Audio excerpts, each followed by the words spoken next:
Hey guys, how do we keep it dirty off-road? And today we're going to be doing a test of this compressor right here, the Maxspeed Pro. Well, is it Maxspeed Rods? Is that what it says? Maxspeed Rods Compressor. We're going to give it a proper test. We're going to be doing a 2-truck fill-up, like doing a full-on scenario like you would out on the trails. Full disclosure, they did send us this in exchange for this video, but they had no say in what we're going to express in this video and how we're going to test it. This was all my opinions. Typically, I don't do these kind of reviews, mainly because a lot of the stuff that's out there is junk. I get offered a compressor at least once a month to test, and for the most part, I say no to them because none of them are 100% use cycle, and that's important to me. These little compressors do generate a lot of heat, so you want to have a compressor that's going to be able to take the abuse of airing up 37s, 39-inch tires. And your typical small ones with 25-50% duty cycle, they overheat after just 4 tires or 6 tires. 100% duty cycle can do 2 trucks or more, 8 tires or more, and not have any issues. We're actually going to put that to the test because these guys claim this has 100% duty cycle. So let's do a quick unboxing, and then we're going to show you a side-by-side on how does this compare with the compressor that we've been using for about 7 years in the desert, and it still works. At least I hope it works. We haven't used it in a while. But let's get into it. Let's go ahead and do an unboxing. Okay, so right off the bat, we have some kind of weird declaration of conformity. Factory regulation statement. I guess it's required for each one. And then there's a template. I guess if you want to permanently mount this on your vehicle, there's a template that you can use.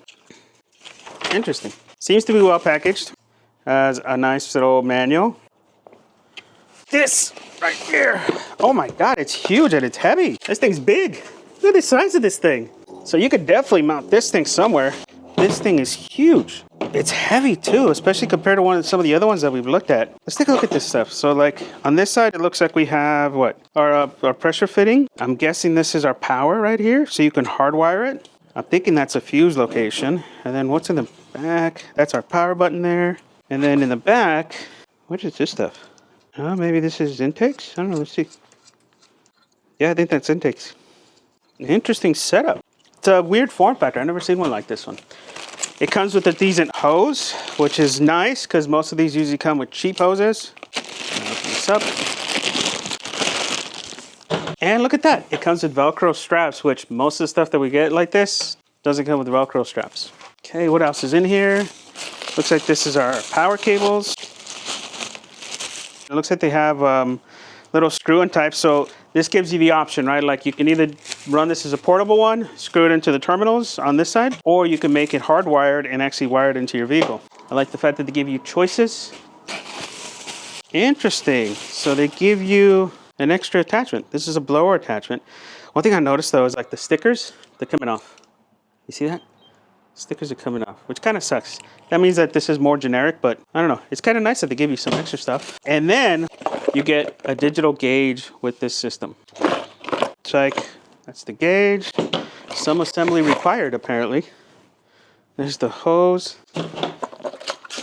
And I guess more attachments for the blower. It's not a bad package.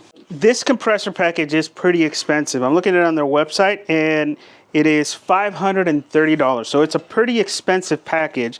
But, I mean, this thing feels really heavy. It's like really, really heavy, so I'm hoping it's going to be good and it's strong. I like the fact you get extra stuff. Is it a little pricey? Yeah, because we're actually going to put this against one tried and true compressor that we've been using for a very long time, and that is my Vi-Air compressor. Now, this right here is my Vi-Air compressor. You can see it's been damaged quite a bit, and this has been my workhorse for a very long time. Now, this right here is not the typical one that most people get. This is a 450p compressor, and the reason why I got this one is because it's designed to handle larger tires, and it's designed to be 100% use cycle. Not all of the compressors that you get from Vi-Air are 100% use cycle. This one actually says it on the display. It'll say 25 amps, 12 volts, 150 psi, 100% duty cycle at 72 degrees Fahrenheit at 100 psi, and 1.8 CFM.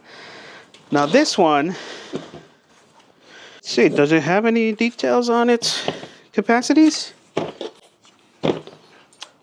It does not. It does not list them on here. Does the instructions say what it is? Okay, here we go. So the instruction says that same thing, 12 volts, operating temperature up to 110, max output 200 liters per minute, efficiency speed 75 current amps. So this does a pressure of about 150. It can do a maximum pressure of 200 psi, but it does not talk about the duty cycle on here. Even though the instructions that they gave me said it does have a 100% duty cycle. What happened? What happened, guys? Well, we're gonna put it to the test. This run right here, like I said, has been the workhorse. Usually when we were airing up, back when we still used compressors, this guy right here would air up 3 trucks. It would be hot, but it would air 3 trucks. Typically, most guys, the compressors they bring in are just barely powerful enough for 4 tires, let alone trying to help somebody else out. Especially the smaller, cheap ones, they could barely do 4 tires. And if you try to help somebody else out, it would usually cut out. It would hit the cutoff. It would overheat by the 5th or 6th tire. So we're gonna see if this thing gets there too.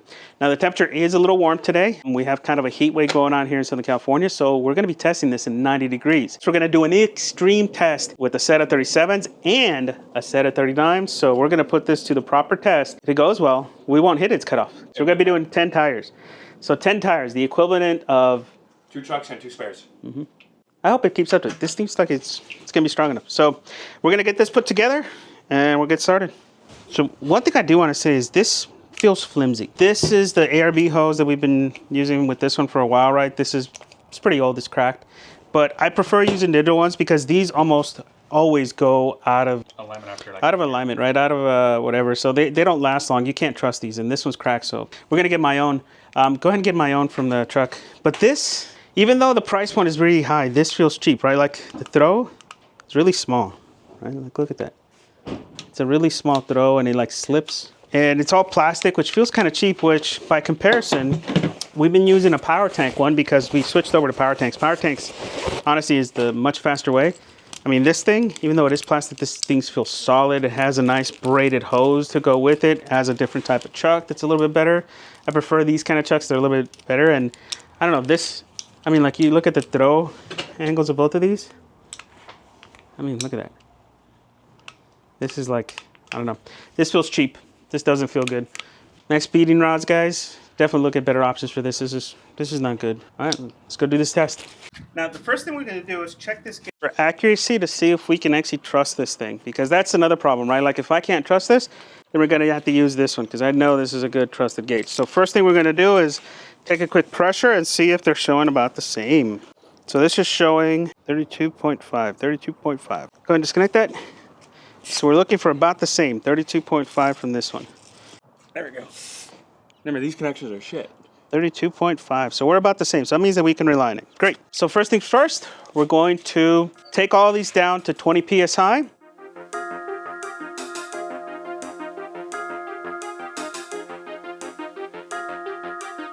So I got this set up in the back of the truck. My batteries are in the back of the truck, so that's why this is on the tailgate, because it's a little bit different. I do like a couple of things, right? I do like the fact that you have 2 posts, so you can hardwire this if you wanted to. It's a little big. I don't think this would fit under most vehicles, but you can do it. And then I do like the standard connections. Most of these don't have standard connections. Let's go ahead and quickly turn it on and see how it sounds. Here we go. It's not bad. It's not loud. It does make noise, but compared to how some of these other ones get, it's not loud. Oh, is that done? It's got a built-in fan. That's kind of cool. It's got a built-in cooling fan. You can actually feel it sucking. So that's kind of cool. I'm gonna go ahead and turn it off. I like the fact that you can turn it on and off. And she blows too. So here's the test that we're gonna do, guys. What you have in front of you is 6 37-inch tires. These are Mickey Thompson's EXPs. 6 of them, 37s, 12.5s. And then we have 4 39-inch race tires. These are 39-inch by 13.5. So this is an extreme test of this setup. Up front, you'll see I have my iPad. Hopefully you guys can see the timer on the iPad. So we're gonna time, first of all, how long it takes us to do 4 tires, and then how long it takes us to do this. And if this is 100% duty cycle, which it sounds like it is, considering it's got a fan, this should be able to air all this stuff without overheating. We're gonna time lapse this, guys, and then we'll kind of interject if there's anything to report. So, oh, and the other thing, I'm gonna turn on the truck because I don't want my battery to die, because this will drain the battery. All right, so let's go ahead and do it. Go ahead, turn it on, Ethan, and get started. Start off with the truck first, the very front tire in the truck. Got it. I want to see if this cable is going to be long enough to go all the way to the front. Looks like it is. So the cord that they give you is long enough. Okay, and then while he's doing that, I am turning on the truck so we don't kill my battery.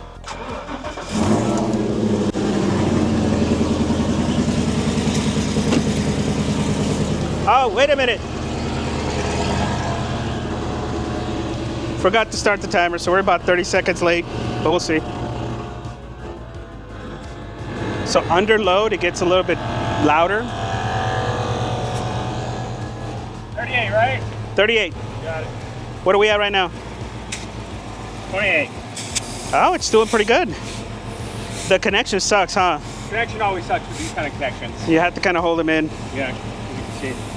You can hear the leaking. You got to push it in harder and then do the clip. See, it's just the pressure going into it. So yeah, guys, there's a little bit of drawback right there. That type of connect, depending on the valve you're using, it kind of sucks because it doesn't always have the best of connections. And that's the problem. Like the problem with this actual hand one. If you don't push it all the way, you're just draining the air out. Yeah. So you got to, and it depends on the valve stem really. Some do better than others. So while he's doing that, again, guys, it's about 90 degrees, so it is hot. Good thing is, it has a fan. First one done? First one done. You sure? 38. That's kind of cool. It's sitting there cooling itself off.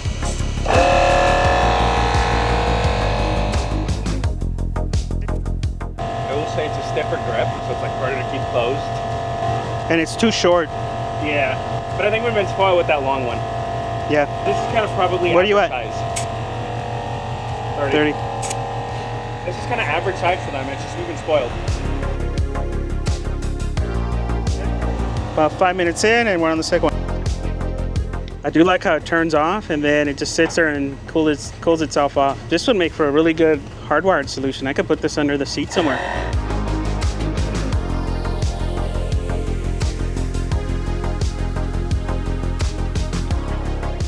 I want to do a quick noise comparison so you guys can get an idea of how loud they are, right? So that's how loud that one is.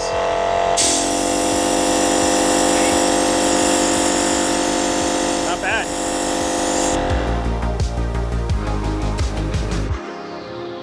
We're about 13 minutes in, guys. You know, setup time and everything, so it's not too bad. But it's about 8 to 10 minutes for 4, 20 to 38, which is about what most Raptor guys run. And I don't recommend going down to 20, honestly, guys, if you're on a Raptor, unless you're on sand. Shouldn't be going less than 25, maybe more. I personally run 28 PSI off-road because most of the trails out here in Southern California are hard packed, and anything lower than 28 and you risk damaging a wheel. So you got too much deflection. Now we've done 6 tires so far. And let's see, is this running hot? Still cool air coming out of that, which is kind of cool. It is a little warm to the touch, but it's not crazy. Oh, that's warm, but that's straight sun. And it's still pumping up the same amount of PSI that it was when we first started. Around 43, 44. I think it's got a lot of cool features. The cooling fan is a great touch. That means that you can run it inside the truck. Yeah. And not worry about somebody burning on it.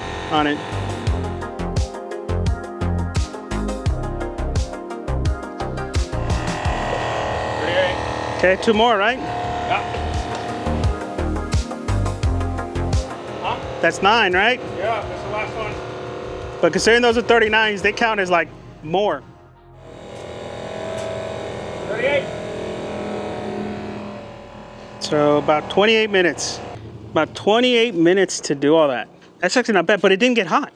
That right there, on most compressors, 6 tires, it would have got hot. Oh, yeah, right here is the hot. Excuse me? Obviously. Yeah, because that's in the sun. Yeah, well, that's the fan. So The sides are hot. there's still cool air coming out of it. It is warm. Careful the sides. That's really hot because it's in the sun. This side's not too bad. Yeah, this side's not too bad. This side's really hot because it's in the sun. Or is that the tank? I know, there's definitely a tank in there, right? Well, it's right there. Look at that. I think that's it right there. This tiny ass tank. Yeah, there is a tank in there. But yeah, it is warm on this side because that was in the sun. But the fan's still going to keep it cool. And it passed our torture test. It did. The fan is quiet. Yeah, it did six 37s and 4 39s. That's really good. So 2 trucks and 2 spares. 2 trucks, 2 spares. All right, guys, so overall, I'm actually pretty impressed with this setup. I think it's a really cool form factor.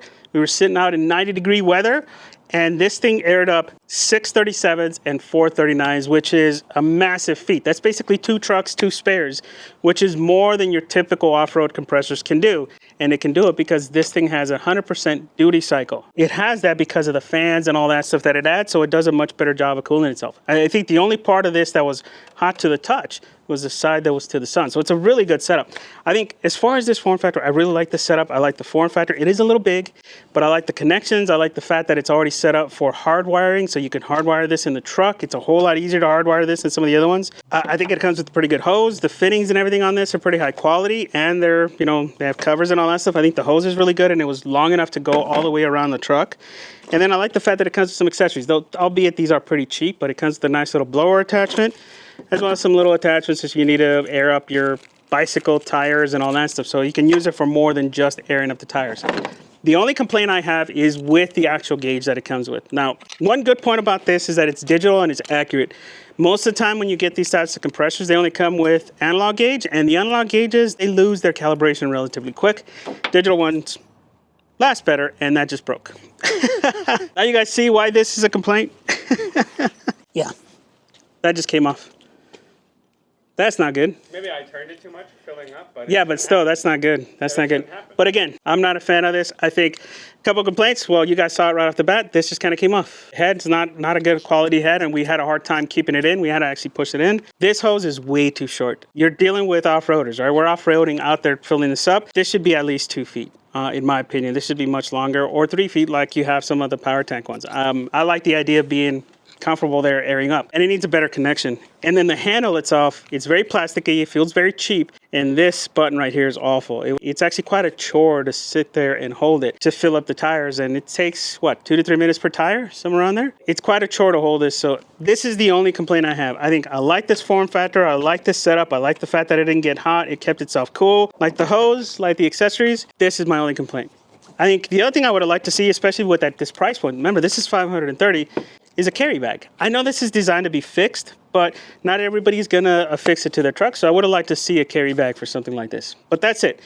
So what do you guys think about it, guys? What compressor do you guys use? I think for me, my tried and true 450p with 100% duty cycle is gonna be retired, and I think this is gonna become our new backup compressor. I will still use my power tank for most things because it's 5 minutes up and down, right? Like it takes me 5 minutes total to set it up, air up all the tires, and then get back up. This takes closer to 20 minutes total to do. Well, not 20, but it's probably like when you count the time you have to set it up, pack it up and everything, it's about 15, 20 minutes. So it's a little bit longer, but this is going to become now my backup, and I may hardwire this to the back. But let me know, what compressor do you guys use? What do you guys trust? I think this is a much better option than some of the cheap ones out there, and I hope it lasts. And if they give us an affiliate link, we'll put it down below if you guys want to support the channel. So questions and comments below, guys. Please consider subscribing, and thank you for watching.